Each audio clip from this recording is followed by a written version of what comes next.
Если бы вас заставили выйти замуж, жениться на человеке, с которым вы потеряли девственность, как бы сейчас сложилась ваша жизнь? Возможно, годик-другой у нас все было бы офигенно. Она была девчонкой из журнала Penthouse. Гарантирую, что если бы мы поженились, то вскоре я бы ей просто наскучил, и она пошла бы дальше. Тогда я, вероятно, вернулся бы на тот путь, которым шел последние 40 лет, и оказался бы там, где я сейчас. У меня был Кент, который встречался с моделью журнала Penthouse. Она была поехавшей ревнивой психопаткой. К счастью для него, это продолжалось недолго. Все так же, мы и так женаты. Изменено. Отвечаю на все вопросы, которые мне задают. Нам обоим по 35. Мы вместе еще со школы. Поженились очень рано. У нас 2 детей. Да, у нас были трудности, но мы одна команда, и мы совсем справляемся. Да, она потрясающая женщина, мне с ней очень повезло. Нет, я не буду присылать вам в директ наши фотографии. У меня такая же история. Мы были совсем юными, когда потеряли девственность. Нам было 15 и 16 лет. Вместе мы уже 7 лет, а в браке 2 года. Я и моя жена можем с уверенностью сказать, что мы друг у друга первые и последние. У нас все случилось еще в школе. Позже мы расстались, закончили колледж, начали взрослую жизнь. Потом снова сошлись и на этот раз поженились. Наша история прошла полный круг. Пиздец, как охуенно, наверное. Она мультимиллионерша. Изменено. Для всех интересующихся. В 2000 году она основала компанию, занимающуюся интернет-маркетингом. А в 2009 году продала ее за более чем 25 миллионов. Она замужем, у нее ребенок, и их жизнь просто мечта. Огромный дом, машины, путешествия и все дела. Мы до сих пор поддерживаем с ней связь. Она бросила меня, когда после окончания школы мы разъехались по разным колледжам. Я был бы мертв, сидел бы в тюрьме. У меня была бы условка, я был бы бездомным или воспитывал бы кучу чужих детей. У меня то же самое, но только без детей, потому что он был бесплоден. Теперь у тебя все норм? Да, все хорошо. Эта сучка осталась в далеком прошлом. Какой болезненный вопрос. Когда я прочитала его, первая моя мысль была выйти замуж за насильника. Какая мерзость. Я ждал увидеть подобные комментарии. К сожалению, порой не у всех людей бывает выбор. Нахуй того, кто это сделал. Знай, что ты заслуживала гораздо большего. Получается, я бы женился на трупе. По крайней мере, она бы не отвлекала тебя от просмотра телека. Пожалуйста, скажи мне, что она стала трупом после, а не до. Во время. Все было бы абсолютно точно так же, потому что я вышла замуж за человека, с которым потеряла девственность. Мы уже почти 22 года вместе, и мы все еще любим друг друга. Мы бы оба каждый день изменяли друг другу. По обоюдному согласию. Как говорят дети, открытый брак. Хз, некоторые дети называют это обычным браком.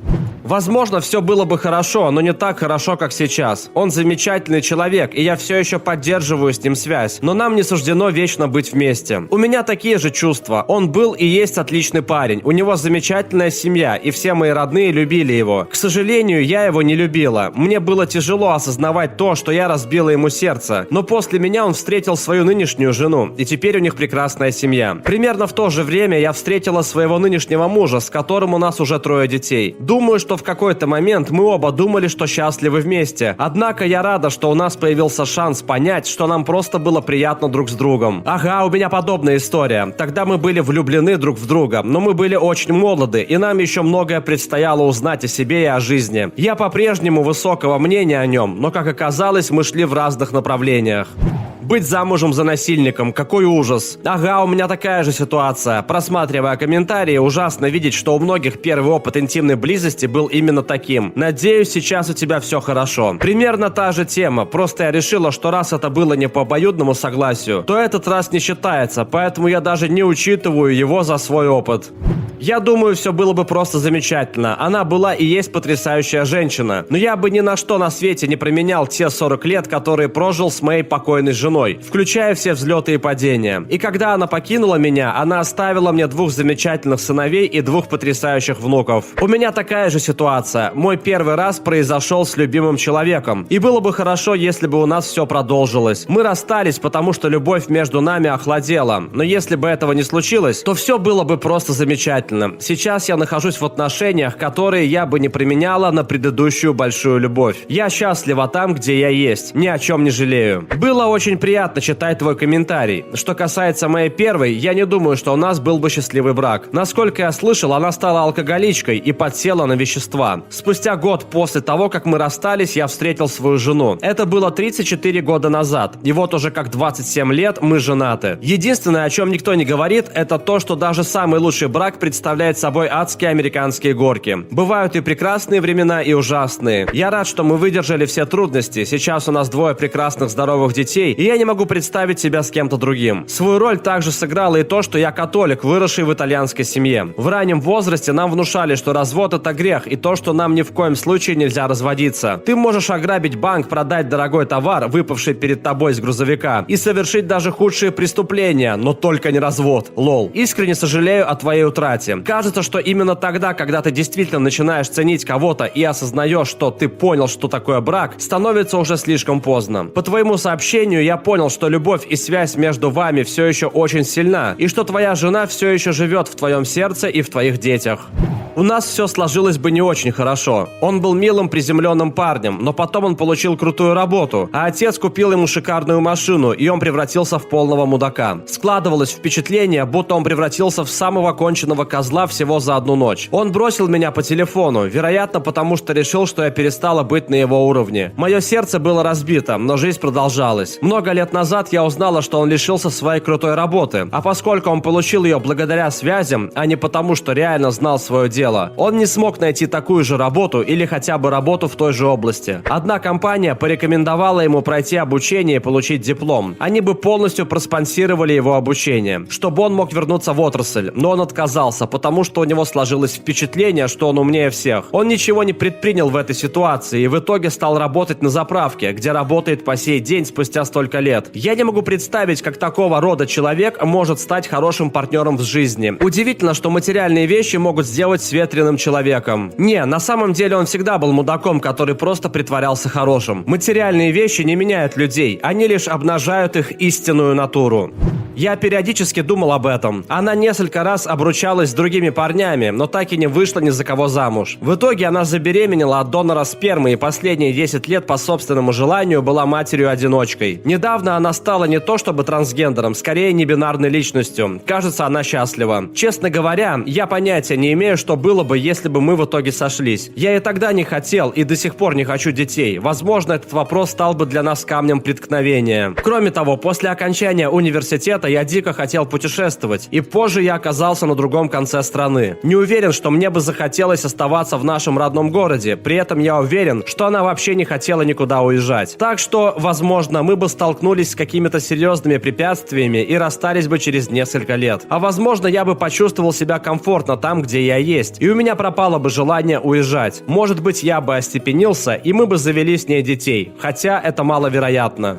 Я бы постоянно подвергалась оскорблениям, унижениям, издевкам. Мне бы все время изменяли. Возможно, у меня было бы 2 детей, и я не смогла бы подать на развод. У нас все начиналось хорошо, но потом все пошло наперекосяк. Рад, что он теперь бывший. То же самое, но вместо измены он, скорее всего, растлил бы нашу дочь, если бы она у нас была. Я сделала такой вывод через несколько лет после нашего разрыва, сложив 2 и 2 о нем и его младшей сестре. Ты должна сказать об этом семье девочки, анонимно в социальных сетях или типа того. Я уверен, что они все знали. У них в семье была странная навязчивая политика открытых дверей в доме. Помню, как его мама в панике ворвалась к нему, когда мы сидели с ним у него и целовались. Это был единственный раз, когда мы закрыли дверь. Были и другие признаки, символизирующие о том, что семья была в курсе всего происходящего. К тому времени, когда я собрала в голове весь пазл, его сестренке было уже больше 18. Так что я не стала предпринимать никаких действий. Я лишь сама порой приходила в ужас от того, что узнала. Я думаю, что у меня было бы то же самое. И я рада, что теперь он бывший. Мои первые настоящие отношения были у меня в подростковом возрасте. В то время я не знала, как за себя постоять. Ему на тот момент было уже 20, и он часто вел себя со мной как мудак. Прямо перед расставанием он мне изменил, после чего хвастался этим, когда бросил меня. В итоге, меньше чем через год он обрюхатил ее и женился. Когда я услышала об их предстоящей свадьбе, моей первой мыслью было: на ее месте могла быть я. Тогда я испытала огромное облегчение, что все сложилось не так. Как я слышала, у нее случился выкидыш, но они все равно поженились. Насколько я знаю, он не хотел этого. было. В общем, с ним я была бы несчастна. Кстати, забавная история. Ну, я считаю ее забавной. В последний раз я видела своего бывшего буквально в день его свадьбы. Это произошло по чистой случайности. Парень, с которым я тогда встречалась, за которого я в итоге вышла замуж и позже развелась, взял меня полюбоваться видами города со старого отеля на горе, популярное местечко. Мой бывший и его невеста тоже оказались там. Наши взгляды пересеклись на долю секунды, после чего я прошла мимо него. Я считаю удачным стечением обстоятельств, что ему пришлось увидеть девушку, которую он изменил, с ее новым парнем в тот день, когда ему пришлось жениться на девушке, с которой он изменил. С тех пор я ничего о нем не слышала, а прошло уже почти 30 лет. Учитывая, каким мудаком он был, я уверена, что он изменял ей, и они оба были несчастны вместе. Надеюсь, он относился к ней лучше, чем ко мне, но что-то я в этом сомневаюсь. Большое спасибо за просмотр. В комментариях под видео напишите, как бы сейчас сложилась ваша жизнь в такой ситуации. И не забудьте посмотреть наши другие видосы. Пока!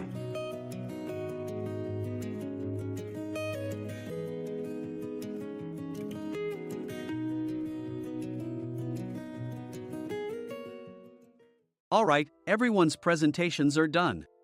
Nick, the manager, said as he tried to move the discussion forward. Excuse me, I haven't. I recently found out something. Nick interrupted me and began to speak. There's apparently someone in this department who didn't graduate high school and is just a part-timer. Meetings should be for employees only. Absolutely right. His lackey, Mike, of course, agreed with Nick. I'm leaving. After leaving the meeting room, I started to shut down my computer. I noticed that an email had arrived, not in my personal inbox, but in the company's shared email. Thinking, there's no point in speaking up, no one will listen, I went home quietly. The next day, I heard a commotion from Nick's desk. He was staring at his computer screen, his face pale.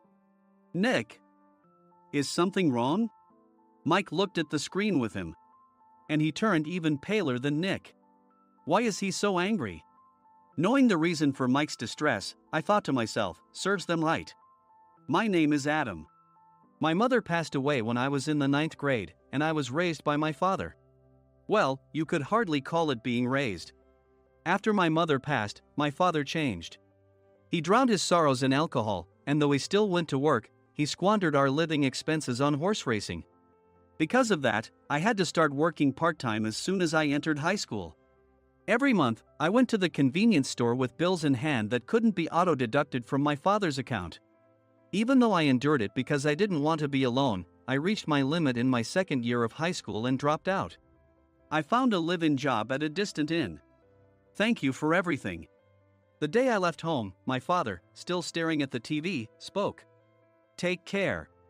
That was our last conversation. Back then, 18 wasn't the age of majority, so I needed my father's permission to work, and I couldn't hide my place of employment. Yet, my father never visited me even once. I kept working just to survive, and before I knew it, I was 42. Years of hard work paid off, and I was transferred to the headquarters. I was thrilled to be recognized by the company, as I thought I'd be working in the field until retirement due to my lack of formal education. Listen up. Our work can change the future of our employees. Don't drag us down. On my first day after the transfer, Nick, dressed in an expensive suit, spoke sternly. There was a reason for this. Our inn was located in a prominent tourist destination, known so well that everyone in the state could sing its commercial jingle. At its peak, we had 5 locations within the state. But that was long ago. Due to financial difficulties and aging facilities, only the place where I had worked for many years and the original establishment remained. I was prepared to lose my job anytime, but now there was a glimmer of hope. With the rise of social media, the tourist area where the inn was located started gaining attention again. Depending on how hard the sales department, where I was transferred, worked, we could either thrive or be forced to give up this prime location to the new hotel chains continuously popping up. For Nick, who had switched careers from another industry to strengthen our sales, this was a battle he couldn't afford to lose. I understood why he had to be strict. I will do my best. Nick sneered at my enthusiastic declaration. Did you not hear what I said? I'm sorry. I thought I was listening carefully. Out of habit from years of customer service, I apologized reflexively, though I had no idea what had offended him. Someone was watching me with a smirk. In this department, there are those who are expected to excel and those who have been shoved here because they have nowhere else to go. You are the latter. It was Mike, the section chief. He's 7 years younger, at 35. But he was called to headquarters much earlier than I was and had been moving around within the headquarters ever since. I'm not jealous, but I can't accept that he's my boss. Graduating from a prestigious university, he has an unusually high pride and caused many problems as a newbie, making things very difficult for me when I was the front desk leader. When I found out Mike was transferred to the sales department a month before me, I was disheartened. Mike is right. With just a middle school diploma, there's not much you can do. Don't even think about achieving results. As if I didn't exist, Nick remarked, "I'm thirsty." Mike eagerly ran to the coffee maker. It seems Mike is Nick's lackey. I regretted being happy about my transfer to headquarters, wishing I had stayed on site forever. Send a direct mail to every company on this list by the end of the day. Nick only assigned me tasks that even a new graduate could handle. What? There are over 1,000 companies. You want me to send to all of them by today? Yes, if you and your fellow misfits split the work, even those with nowhere else to go should finish by today. I glanced at the employees typing away expressionlessly. They were worn out from customer service, only thinking about leaving on time, or were women reassigned after having children, with zero motivation for work.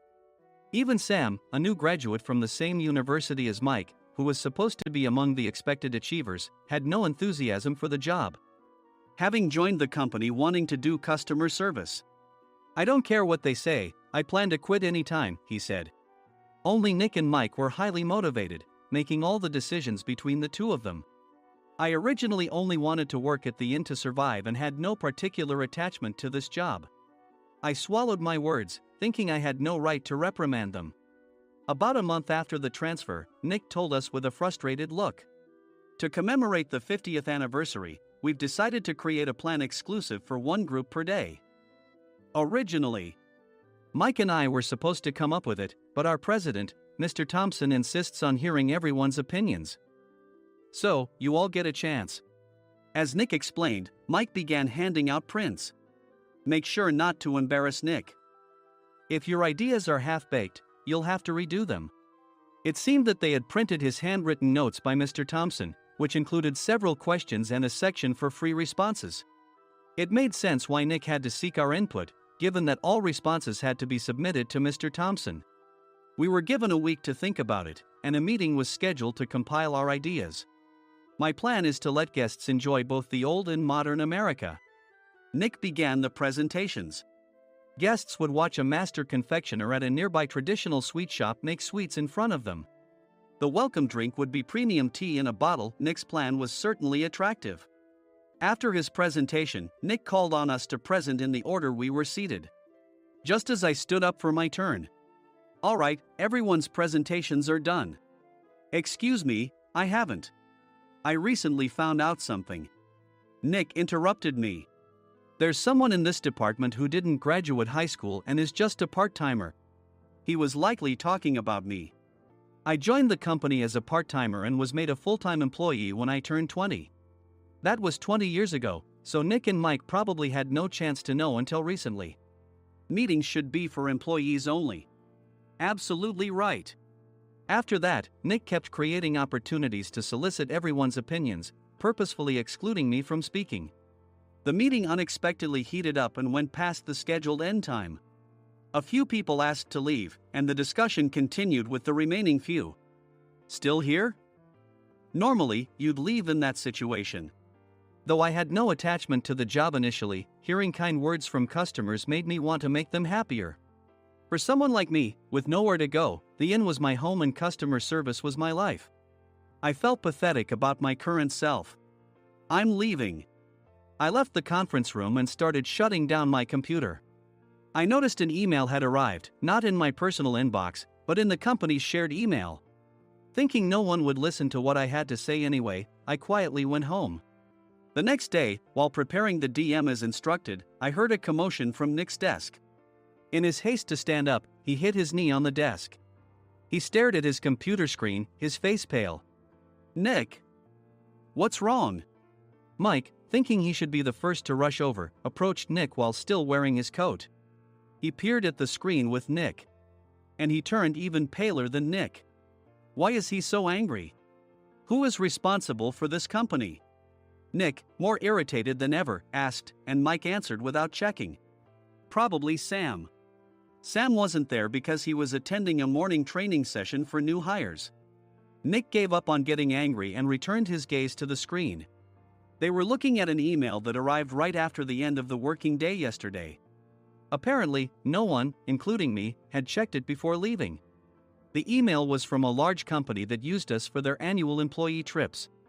The president and executives of that company also frequently used our services personally. President of the company, Mr. Mason himself, had declared that neither he nor his company would ever use our services again. Well, some companies cancel their employee trips or stop using our services due to financial struggles. Let's just move on. Mike kept wiping the sweat from his forehead with a handkerchief. Knowing why Mike was so agitated, I quietly watched their interaction. Do you know how much revenue we get from that company? We can find other guests to fill the rooms, but we'll lose the banquet costs, gift shop revenue, rental car fees, and more. Moreover, the gifts were supposed to be prepared by the traditional confectionery shop involved in Nick's proposed plan. If it's known that we incurred such a huge loss at this critical time, Nick's position in the company would be jeopardized. Nick took a deep breath, seemingly trying to calm himself. All right, Mike. Go to New York right now and apologize to Mr. Mason. What? You're coming with me, right? I have urgent work to do. I trust you, which is why I'm entrusting this to you. Please. Mike, believing Nick's sincerity, agreed with a determined look on his face, saying, yes. That's Nick for you. Even if Mike went to apologize, Nick would shift all the blame onto him if the client didn't change their mind. Well, it was Mike's fault to begin with, so it served him right. About 3 hours later, Sam answered a call from somewhere and repeatedly apologized, saying, I'm very sorry. Everyone watched to see what was happening. After ending the call, he informed Nick with a weary tone. When Mike arrived at the client's company, he only made things worse, further infuriating Mr. Mason. He was demanding, get his boss here immediately. It was no wonder Sam was exhausted, dealing with such a call right after returning from training. What is that idiot doing? All right, Adam, you're coming with me. If sacrificing Mike didn't work, then I must be next. Normally, I'd want to refuse at all costs, but I saw an opportunity in this situation. If I can be of assistance, I'd be happy to join you. I obediently followed Nick, and we flew to New York. When we introduced ourselves at the reception, it became clear how serious the situation was, as the receptionist personally escorted us to the president's office. Angry voices leaked through the door, making both Nick and me uneasy. Excuse me. I'm Nick, the supervisor. I understand my subordinate has caused you trouble, and I deeply apologize. Nick, with his experience in the corporate world, knew enough to offer an apology before excuses. However, his customer service skills left much to be desired. I sighed as I saw Mike trembling like a small dog in the corner of the room. What kind of training are you giving your subordinates? Mr. Mason glared at Nick with a red face. The intensity of his gaze made even Nick take a step back. Regrettably, I joined this company only 2 years ago and was unaware of Mike's issues. I should have identified his shortcomings sooner. Indeed. I should have realized sooner. No sensible person would come to apologize and then give a lengthy presentation on the drawbacks of not using their in. Nick froze, his mouth slightly open. Suspecting the worst, I picked up the documents that had fallen to the floor. It seemed Mike hastily prepared these documents on the plane, listing the disadvantages. Disadvantage 1: if you change the venue for the company trip, employees might suspect it's for cost-cutting reasons, leading to a negative impression. Reading it aloud half-jokingly, Nick snatched the papers from my hand and checked the contents with a furious expression. Among the stack of documents was a receipt from a nearby convenience store's copy machine. I felt a pang of dread, hoping he hadn't shown the receipt as well. What do you think he said when I asked what kind of nerve he had to do this? I'm very sorry. Faced with the dire situation, Nick must have thought there was nothing left to do but apologize. In a voice smaller than I'd ever heard from him, he uttered words of apology. He said, "I'm a Harvard graduate. I don't believe I said anything wrong." Mike! What have you done? Forgetting his plan to pin the blame on Mike, Nick yelled loudly, even in front of Mr. Mason. "I didn't do anything wrong." "You're still saying that? Look at him." Mike pointed at me with a shaking hand. "I was assigned to headquarters in my 20s and now I'm a section chief. This guy only made it to headquarters at 42. Everything I've done proves I was right. So why are we losing the contract?" Having said his piece, Mike collapsed to the floor. "Of course. You were sent there because you had nowhere else to go." Mike never expected to hear such words from someone he looked down upon. He lunged at me, and Nick hurriedly stepped in to stop him. "Mr. Thompson told me Mike is a quick thinker, and to take good care of him." There's no way he was pushed aside. "Don't make things worse here." "He didn't say quick thinker, he said only quick-witted, didn't he?" I don't remember that part." I recalled the many troubles Mike caused when he was a newbie. When Mike was on the front line, his pride was so high that he never apologized to customers. Customer service, especially in our job, doesn't work alone. It brings both good and bad situations. If the front staff or housekeepers made mistakes, or the cleaning company didn't properly clean a room, one had to apologize to the customers regardless of personal fault. Mike, in such situations, would never apologize, insisting he wasn't at fault. This often angered customers, and as the front desk leader, I frequently had to apologize on his behalf. He caused complaints and disrupted operations, which is why he was quickly moved to headquarters. In departments where he didn't interact directly with customers, his quick thinking was beneficial and things went well. But it seemed his flaws were starting to show. Corporate reservations are supposed to be entered into the system by the sales representative. But a quick check yesterday revealed that more than 10 items were missing from the client's reservation. The handover document clearly stated what needed to be prepared. Why didn't you enter it into the system? Why do we have to give them special treatment? Filling rooms near the banquet hall, setting up all the food in advance. Specifying the brand of wine, they're too demanding.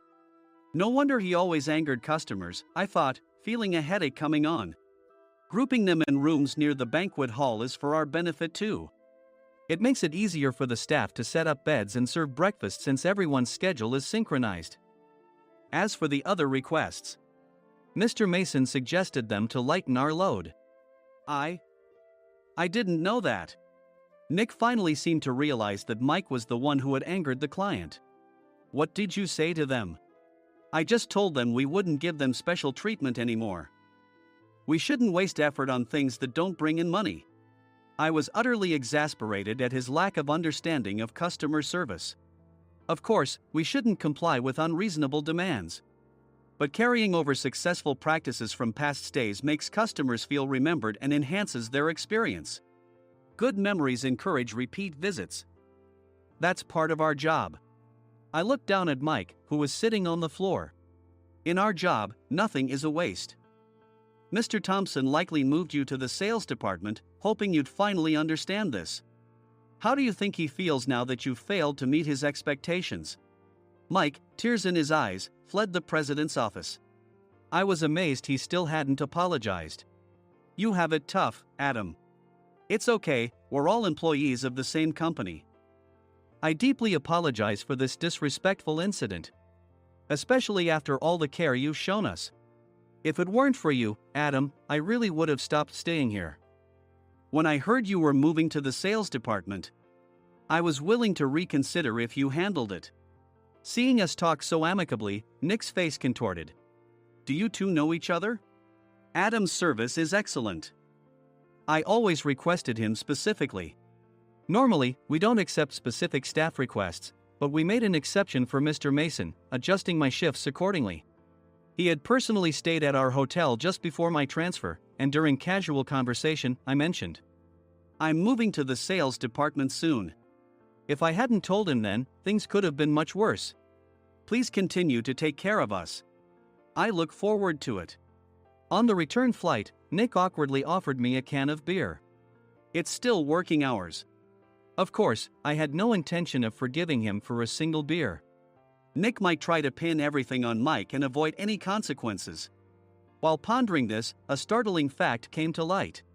Nick, the tea bottles for the plan have arrived. I handed Nick a bottle labeled with our inn's name. They look good. What are you talking about? These are plastic bottles. I had assumed we would use the trendy, high-end bottling tea. But what arrived were ordinary plastic bottles of tea with customized labels. The only unique aspect was the label, which had the inn's name, making it look customized. Upon further investigation, I discovered that a substantial amount of money was set to be paid to the tea company. It was priced like bottling tea. Does this plastic bottle really cost $100 each? The tea inside is specially blended for us. The extra cost is for that. Wouldn't it be better to use another tea company? Or is there a specific reason we must use this one? As Nick continued to make excuses, I showed him a printed email. I informed the tea company's president, Mr. Mitchell, that we discovered irregular payments and he confessed. He said you two were high school classmates and planned to split the extra money. That idiot. Why did he confess? That's not important. You should worry about yourself, this could turn into a police matter. Opening the bottle cap, I suggested. How about calming down with this tea? It supposedly has a relaxing effect. Nick drank the tea frantically. In the following days, decisions were made about their fates. Mike was reassigned to the General Affairs Department, with no chance of transfer or promotion, as per Mr. Thompson's orders. As for Nick, since the payment to the tea company hadn't yet been made, he narrowly avoided legal trouble. Instead, he was encouraged to leave the company, and to avoid further complications, Nick submitted his resignation. Rumor has it that connections between HR departments have made it difficult for him to find new employment. Even though it was good to have those two gone, something unexpected happened in the sales department. Everyone became motivated and united in refining the 50th anniversary plan. In the end, my plan was adopted. We collaborated with the Tourist Information Center to provide personalized guides. The plan, tailored to the number of guests, was truly special for the 50th anniversary. Hey, is Adam's family coming to stay? I immediately booked that special plan for my family. Sam noticed it on the reservation list and quickly picked up on it. Yes, I'm inviting my father. That's great. I might invite my parents too. I lacked the courage to face my father just as Adam. But here, with the confidence Mr. Mason praised, I felt ready. The 50th anniversary plan was a perfect opportunity to reconnect with my father. I hoped to bring back the days when we could laugh together as we once did.